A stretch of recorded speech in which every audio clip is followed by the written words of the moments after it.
আসসালামু আলাইকুম, কেমন আছেন সবাই? আশা করি ভালো আছেন। লাস্ট টাইমে হুডি নিকাব নিয়ে একটা ভিডিও দিয়েছিলাম অ্যান্ড ওটাতে বেশ ভালোই রেসপন্স এসেছে এবং আমি বলেছিলাম যে নেক্সট ডে কোনো ভিডিওতে আমি দেখিয়ে দিব যে নিচে ইনার হিজাব পরা ছাড়া এই হুডি বা বাটারফ্লাই কিভাবে পরলে পরে আপনাদের সাইড দিক দিয়ে ঘাড় দেখা যাবে না। তো এটাই আমি আজকের ভিডিওতে কিন্তু দেখিয়ে দিব। এখানে কিন্তু 2টা লেয়ারের যেই বাটারফ্লাই নিকাবটা হয় সেটা পরেছি। আমি একটু ভালোভাবে ক্যামেরাটা সেট করি যাতে ফুল দেখতে পান আমায়।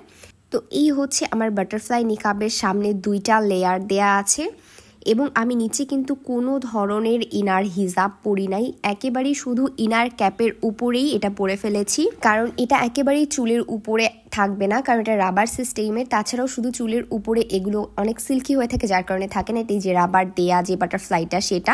সেই ধরনের চেরি জর্জেটের নিকাব হিসাবের ক্ষেত্রে আপনাদের অবশ্যই নিচে ইনার ক্যাপ পরতেই হবে। আমি কিন্তু ইনার ক্যাপ বাদে অন্য কোনো কিছুই পরে নাই, দেখতেই পাচ্ছেন শুধু সামনের 2টা লেয়ারের যে পার্টটা আছে ওটা এবং পেছনের পার্টটা পরে রেখে দিয়েছি। এগুলোর ক্ষেত্রে কিন্তু আপনাদের যে কোনো সাইজ কালার সবকিছু অ্যাভেলেবেল পাচ্ছেন প্রত্যেকটা ফেব্রিক অরিজিনাল চেরি জর্জেটের মধ্যে। সো এরকম হিজাব ছাড়া আমি ফার্স্ট স্টেপ আপনাদের দেখিয়ে দিচ্ছি কীরকমভাবে আপনারা পড়তে পারেন। এখানে 2টা বাটন দেয়া আছে, সেই বাটন 2টা লাগিয়ে নেওয়ার পরে এই সামনের পার্টটা আপনারা এরকম উপরের দিক দিয়ে দিবেন, তাহলে দেখতেই পাচ্ছেন আপনার ফুল বডি কভার করছে এবং আপনার হাতও কিন্তু কভার করে রেখেছে, যেহেতু এটার 2 সাইড দিয়েও অনেক বেশি লং। নর্মালি কিন্তু আমরা যেহেতু কাস্টমাইজ করে তৈরি করে থাকি, তো সেই ক্ষেত্রে আপনারা চাইলে এরকম ফুল হাত কভার করেও এটার ক্ষেত্রে রাখতে পারছেন, এক টাইপের বডি কভার হিসেবে কাজ করছে। এবার সেকেন্ড স্টেপ আপনাদের আমি বলছি। এই নিচের যে লেয়ারটা আছে, যেহেতু সামনে 2টা লেয়ারের, এই নিচের লেয়ারটিকে এভাবে ধরতে হবে। সামনেরটা তাহলে আপনার একদম ফ্রি থাকছে এবং নিচের যে লেয়ারটা আছে আমি যেভাবে দেখিয়ে দিচ্ছি ঠিক সেভাবে করেই আপনারা পিন করে নেবেন। কয়েললেস পিনগুলো দিয়ে পিন করলেই বেশি ভালো হয়।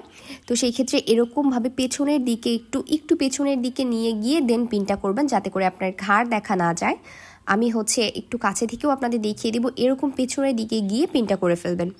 তো এরকম সেমভাবে 2 পাশে করলে পরে দেখতেই পাচ্ছেন আপনার এই দিক দিয়ে কিন্তু কোনো আর ঘাড় দেখা যাওয়ার কোনো চান্সই থাকছে না, পুরোপুরি কভার হয়ে যাচ্ছে, প্লাস উপরেরটা একদম ফ্রি থাকছে। উপরের যে পার্টটা এটা আপনার একটু সমান হয়ে যাচ্ছে, হয়তো এই ক্ষেত্রে বোঝা যাবে না যে সামনে 2টা লেয়ার আছে, কিন্তু তারপরেও আপনার যে ঘাড় দেখা যাওয়ার চান্সেসটা থাকছে এটা একেবারেই কমে যাচ্ছে যদি আপনারা নিচে ইনার হিজাব না পরেন সেই ক্ষেত্রে।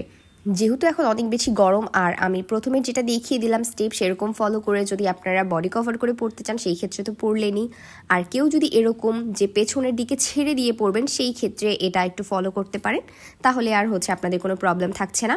অ্যান্ড সামনের দিকে এভাবে এনে রেখে দিলে তো হয়েই গেল। এবার আমি ক্রাউনের দিকে একটু কাজটা আপনাদের দেখিয়ে দিই। এখানে কিন্তু একটা পরপর পার্ল বসানো আছে এবং স্টোন দিয়ে কিছু কাজ করা আছে। এগুলো আপনারা চাইলে সিম্পল নিতে পারছেন এবং সামনের দিকটা তো দেখতে পাচ্ছেন এখানে কোনো ধরনের বর্ডার দেয়া হয়নি বা লেস ইউজ করা হয়নি, পুরোটাই সেলাই দিয়ে মোড়ানো। তো এই আমার ফুল বাটারফ্লাই নিকাব এবং এটার পরার নিয়মও আপনাদের দেখিয়ে দিলাম। আশা করি আপনাদের সব ধরনের ডাউট ক্লিয়ার হয়েছে। এরপরেও কোনো কোয়েশ্চেন থাকলে অবশ্যই আমাকে কমেন্ট করে জানাবেন। আল্লাহ হাফিজ।